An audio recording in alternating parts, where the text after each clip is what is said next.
Living beings have many ways of moving. Some of them do not have any extremities, while others have more than 1,000 feet. Some animals build roads, and others use lubricants. In this chapter, we'll see how animals move on land or in the air, and how one of them, a two-legged one, decided to be the fastest on land, to fly the highest, and to reach beyond its own biological limits.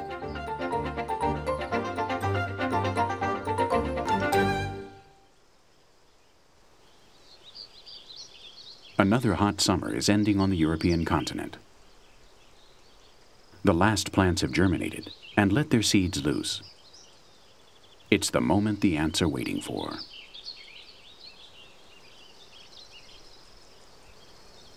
Their restless movements show the speed they have to work at, since very soon the rains and the cold weather will arrive. These tiny insects search around their nest in the hopes the supplies they get will let them endure the hard winter months.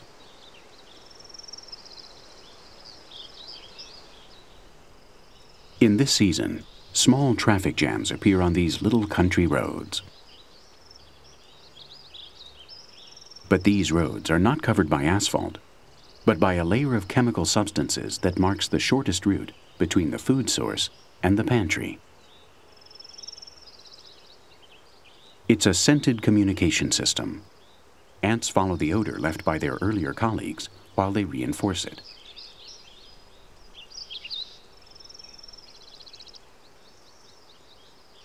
The pheromone roads run filled with information that only ants can understand. These are peculiar traffic laws, similar to ours, even with traffic jams. However, ants' roads are not permanent like these other ones, and do not have the same serious environmental effects.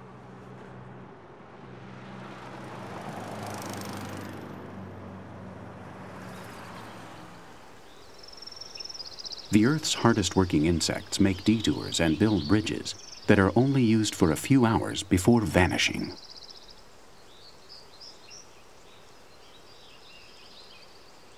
During those short periods, the colony will work extra hours carrying and hauling seeds all the way. Then, when the supplies are finished, the traffic jam vanishes. It's as if the ants were the walkers and the path at the same time.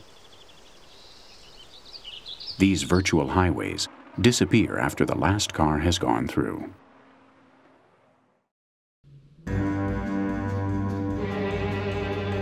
In other places, it's very difficult, almost impossible, to pass through without leaving a trace.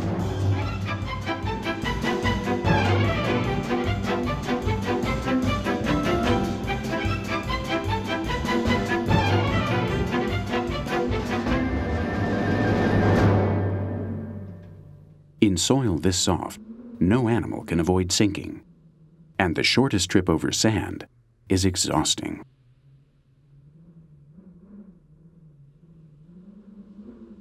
Therefore, some animals have adjusted their feet to these conditions. The best solution is to distribute your body weight over the largest possible surface area. It's just a question of physics. The special little hairs on this beetle's back legs are the most useful and ingenious devices to move around here.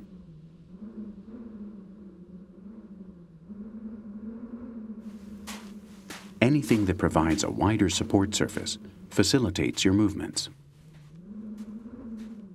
Besides, the sand is burning hot, so you better not sink in it. Over the cold snow, the problem is exactly the same as over hot sand. Naturally, in those regions where snow is just an occasional occurrence, animals do not specialize too much. However, for this hare, it's better to be ready for a speedy run than for a walk over an occasionally snowy surface. When a slip makes you cross the border from life to death, You can't leave it up to fate. Like all other animal runners, hares have padded feet that increase their road-holding power. But their true control devices are their claws.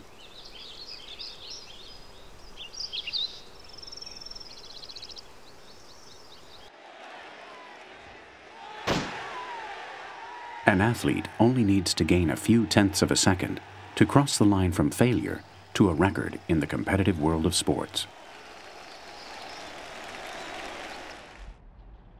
The spikes that athletes wear give their feet the same grip on the road as claws provide the hares. Flat ground is also dangerous. There are flat terrains that are slippery and on which you may need special adherence.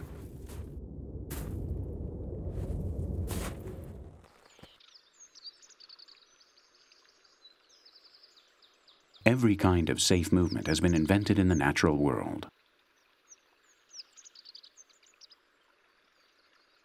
Many species move in a three-dimensional world that sometimes is upside down. Therefore, their feet have natural spikes and crampons to help them escape the strong force of gravity. And for them, it's not entertainment or sport. They're looking for shelter or for food.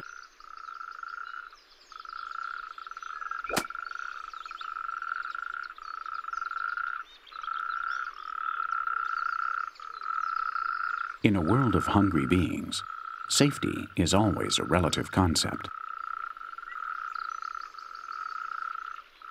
Tree frogs do not have any spikes or hooks, but they have designed some very powerful suction cups for their fingertips.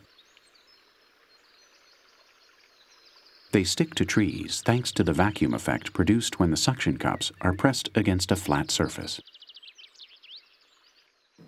Their suction cups are identical to ours. If there is enough pressure, nothing can get between the two surfaces, and the suction cup can be removed easily only by introducing just a little air in between. This curious adjustment allows these amphibians to move in a world completely different from the aquatic environment we associate them with.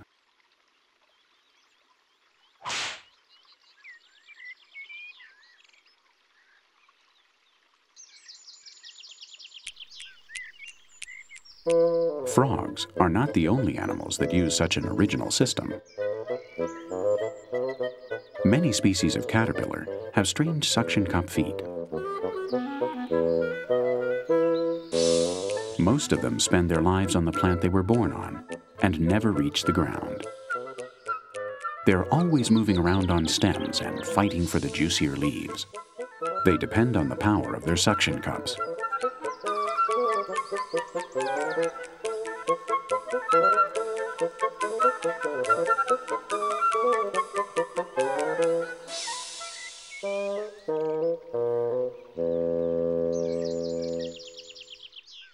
It's clear this caterpillar is not of the same species as the previous ones.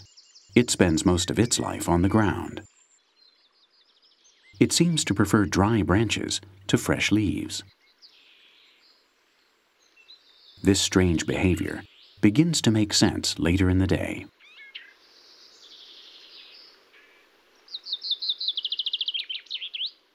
The caterpillar carefully collects and cuts plant parts that it joins with silk to make a structure to cover its body.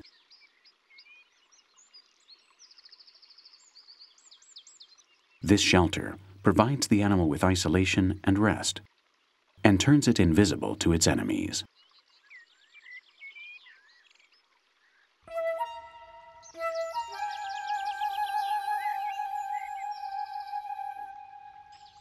Its home is heavy and forces the caterpillar to move slowly, but this also contributes to its invisibility.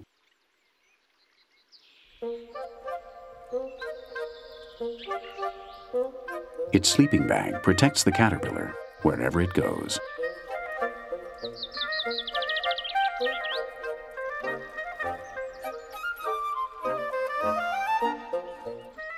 There are other lucky beings that have not worked much for their mobile homes. They were born with them, and their homes have grown with them. Such a practical chassis is so safe and comfortable that it could not escape human eyes.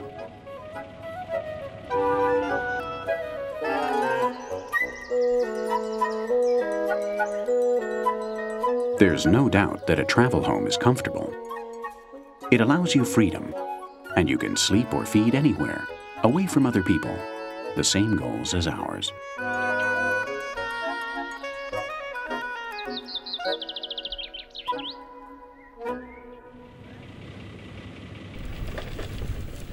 However, none of these systems is more important than the wheel. This invention is incorporated in all kinds of vehicles, because the advantage of a revolving circumference is that there are no edges to hinder its progress. Although legs are more useful than wheels for animals, it's also true that pushing a round object is better than hauling any other geometric form.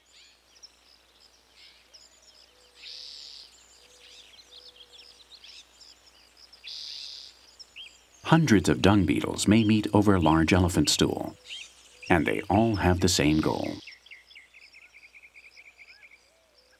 Therefore, it's very important to be fast and get a piece of the pie. Then the faster they run to hide their loot, the more possibilities they have of surviving. These beetles are coprophagous. They feed on other animals' stool. Well, somebody has to do it. They're not going to eat these balls, however. They're going to lay their eggs in them, and their larvae will feed on them.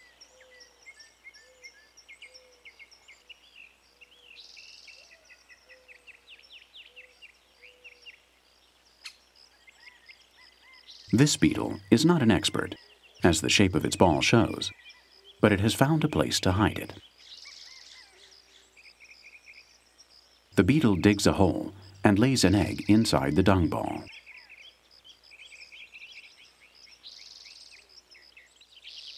Let's hope the next generation is better at shaping balls.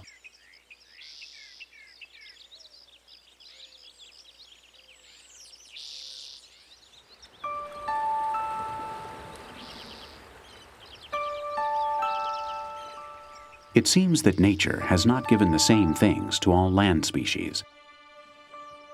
Some species do not have legs to move, but they move really well. How do they do it? Well, they may slide.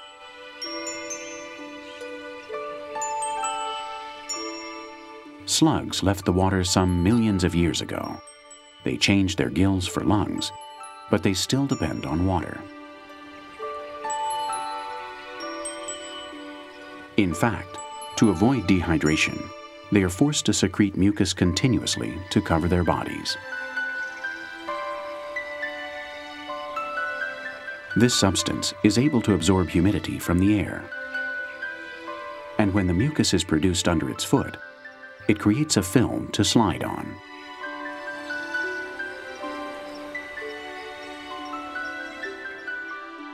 When two moving pieces come into contact, they'll wear down and break each other.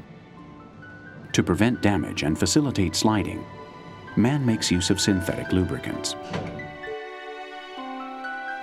Slugs developed that idea with the best material.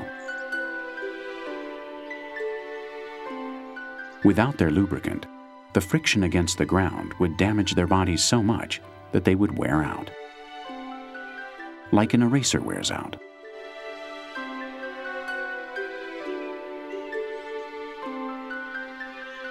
The mucus they secrete works as a lubricant and minimizes friction. The forward movement is generated by continuous foot muscle contractions, from end to head.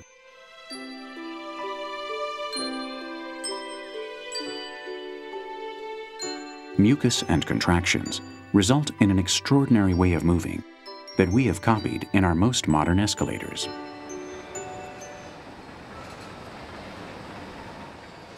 Our devices and our lubricants, however, generate serious pollution problems, while the slug's lubricants have an aquatic origin. They're clean and ecological.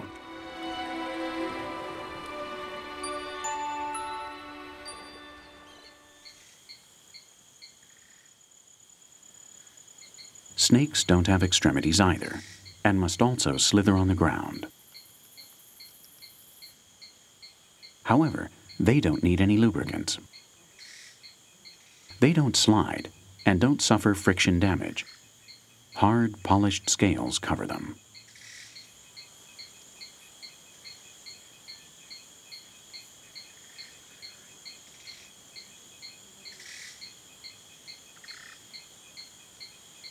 Their scales protect them from friction and are a part of their way of moving. If we watch carefully, we can see that their scales provide them with points of support for each new contraction.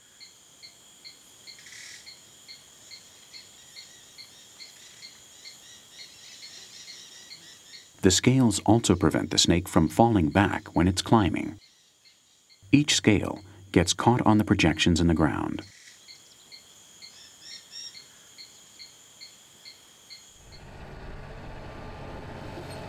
We have copied this system in our Caterpillar tractors. Over muddy or loose terrains where wheels would get stuck, Caterpillar traction works perfectly. Snakes may lack extremities, but they move really well over branches, earth, and water.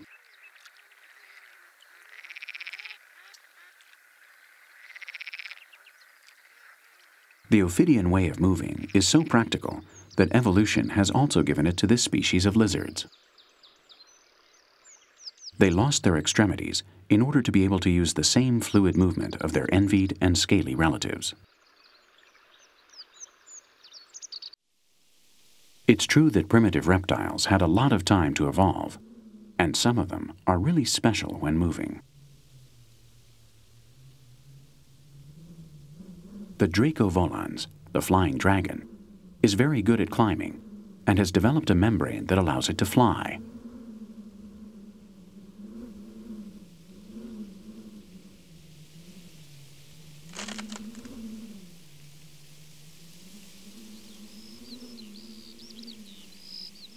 This strange animal, half lizard, half bat, knows the gliding technique well. But it is plants that use wind best to move from one place to another without any energy costs.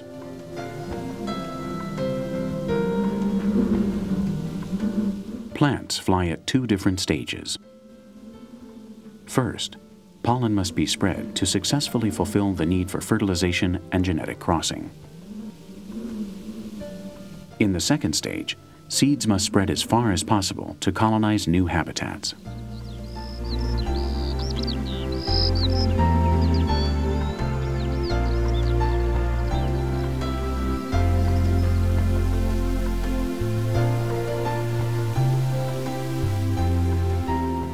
The highest trees take advantage of seasonal air currents.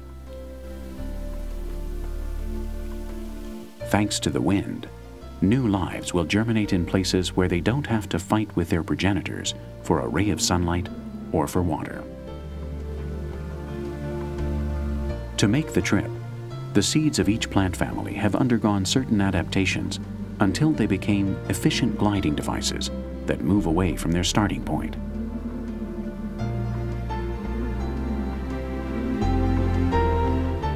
The common denominator is a large surface area and little weight.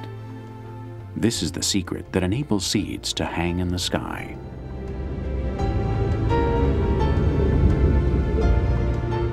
The same concept supports parachutes and gliders over our heads.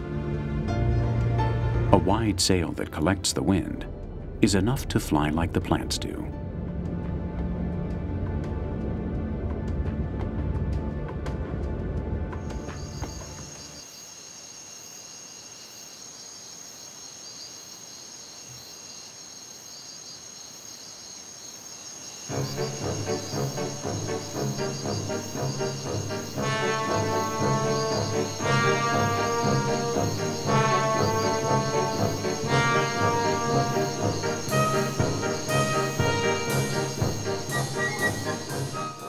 Before autumn, the spiders born in summer grow up.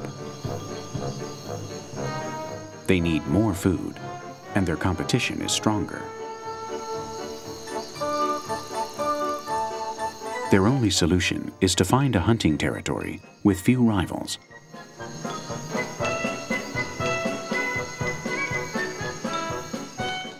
Therefore, many of them will have to migrate. Weak and tired, they wouldn't get far enough by walking. But they have a glider's basic guide in their genes. At the appropriate moment, they climb to the top of a plant and they wait for a breeze to let their silk out.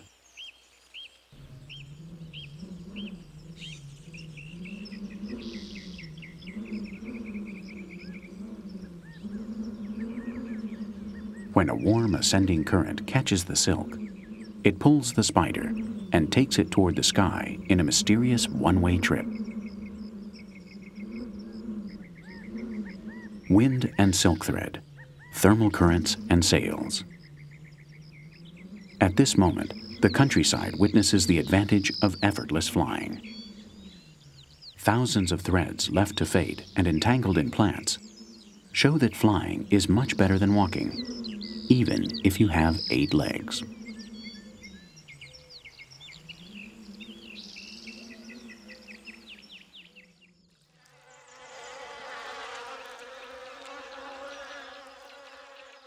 Some spiders may be able to fly, but other insects under pressure from predators have been given their own wings as the only way to choose their destination and to survive.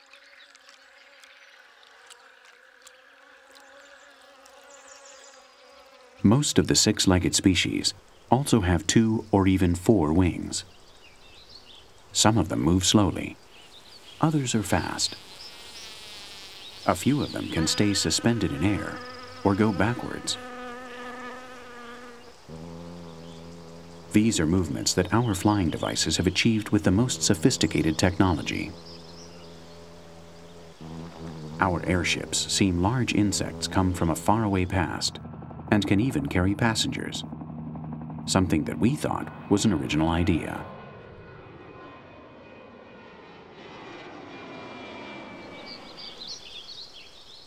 But we must reconsider that. Certain tiny flies organize commuter flights among the elephant stools scattered over the savanna. When the flies want to go on the smelly route controlled by the dung beetles, they just get on them as if the beetles were giant jumbo 747s that offer a good and free long-distance service.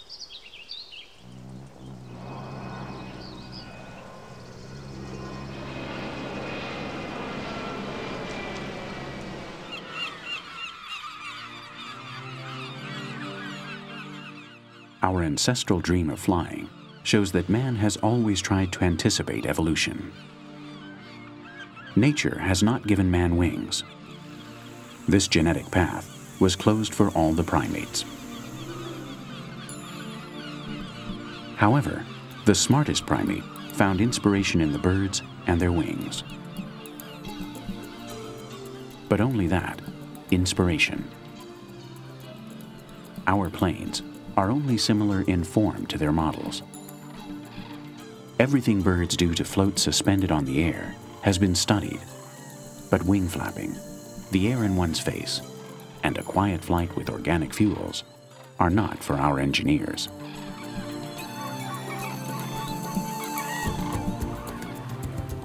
You can't copy everything in nature.